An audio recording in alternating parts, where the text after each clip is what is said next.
अल्लाहुम्मा सल्ली अला मुहम्मद व अला मुहम्मद, अल्लाहुम्मा सल्ली अला मुहम्मद व अला मुहम्मद। ये इस वक्त मैदान अरफात में मैं आ चुका हूँ और सामने जबलुर रहमा जिसको बोला जाता है, जहाँ जनाब आदम जनाब हव्वा जिस मकाम पे मिले थे, यही वो जगह है कि जहाँ आपसे मुलाकात हुई थी। क्योंकि जन्नत से आने के बाद जनाब आदम और हव्वा में जुदाई हो गई थी। ये मैदान अरफात है, यही अरफा का मैदान है कि जहाँ हज में आया जाता है और नफ्सा नफ्सी का आलम रहता है। रोज़े महशर से इसकी तस्वीर दी गई है मैदान अरफात की।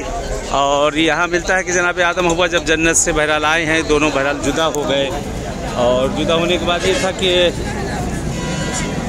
जनाब आदम और हव्वा अलग होने के बाद कहते हैं कि जद्दा में जनाब हव्वा थी। जद्दा यानी असल वो जिद्दा जो कहा था वो जद्दा है, जद्दा यानी दादी, वहाँ पे वो थी। और जनाब आदम जो थे ये आप कूफे के अंदर थे कि आपने काफ़ी सालों वहाँ पर इबादत की, दुआ की। और दुआ करने के बाद फिर है कि वहाँ आपकी तौबा कबूल हुई है कि वहाँ से जब आते हैं इस मकाम पर, यहाँ आने के बाद आपसे यहाँ पर मुलाकात हुई। इसको बहरहाल अपने इंडिया में जो है लोग लवर पॉइंट भी कहते हैं कि यानी आपके दोनों मोहब्बतें इस जगह पर आकर कामिल हुई थी। दुआ यही करते हैं परवरदिगार से कि जो दिल बहरहाल अलग हो गए हैं, जो लोग जुदा हो गए हैं, जो प्यार मोहब्बतें अलग हो गई हैं, खुदावंद आलम किस्मत करे सब मिल जाएं एक दूसरे से और एक दूसरे की बहरहाल अख़ुवत और मोहब्बत इंशाअल्लाह बाकी रहे।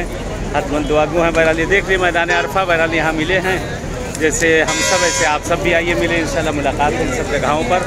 और आप सब भी इंशाअल्लाह दुआ यही परवरदिगार जैसे उम्रा नसीब किया ऐसे ही हज नसीब करें और आना नसीब करें इंशाअल्लाह परवरदिगार आलम बेहक अहले बैत। ये सामने मैदान है, इसको मैदान अरफा कहते हैं और सामने जबलुर रहमा कहा जाता है। ये